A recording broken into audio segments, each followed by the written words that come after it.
जागू यो औढर ढर दानी जागू यो औढर ढर दानी दास आयल अछि द्वारे दास आयल अछि द्वारे पलक खोले कनि तकियो बाबा पलक खोले कनि तकियो बाबा अछि बड़ी काल सौठारे अछि बड़ी काल सौठारे जागू यो औढर ढर दानी दास आयल अछि द्वारे गंगा जल के गगरी अनलहूँ तीन पतिया बेल पाते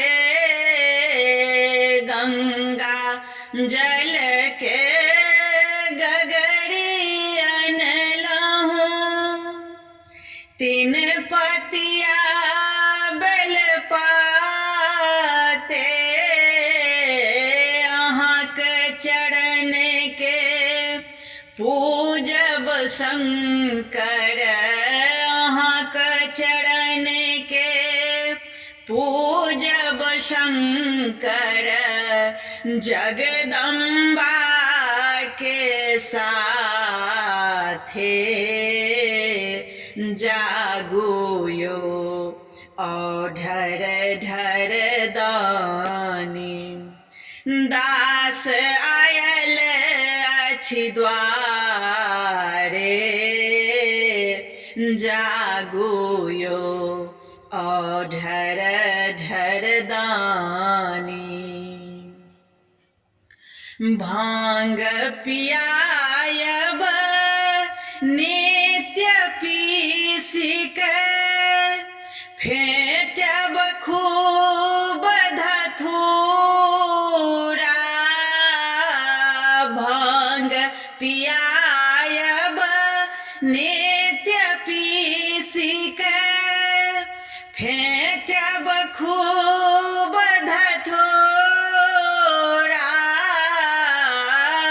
नमहर नमहर गोली बनतै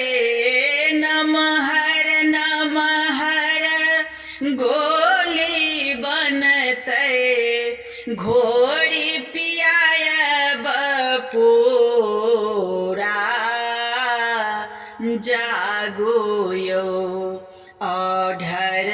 ढर दानी जागू यो औढर ढर दानी दास आयल